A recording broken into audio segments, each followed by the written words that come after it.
За ерөнхийдөө манай энэ үзэсгэлэн манай Эрдэнэ хотын гэрэл зураг сонирхчдын мэлмийн өгүүлбэр санаачилж аймгийн засаг даргын тамгын газраас хэрэгжүүлж буй одоо соёлыг түгээе сарын аяны хүрээнд бид нар одоо нийгэмд эерэг энерги түгээе гэсэн одоо энэ нийгэм маань 2 жил эртээ ямар бүх коронавиг одоо нэг соёл урлагийн ямар бүх арга хэмжээнүүд хоригдсон.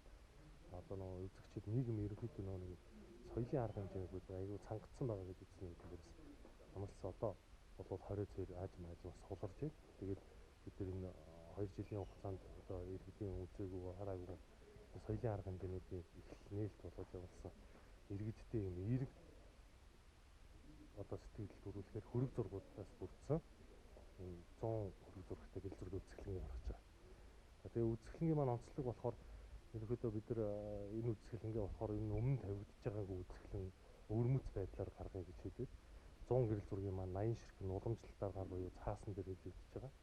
20 гэрэл зургаа бол бид нар одоо Монгол ерөнхийдөө анхны удаа гэж болохоор шилэн дээр хэллээ.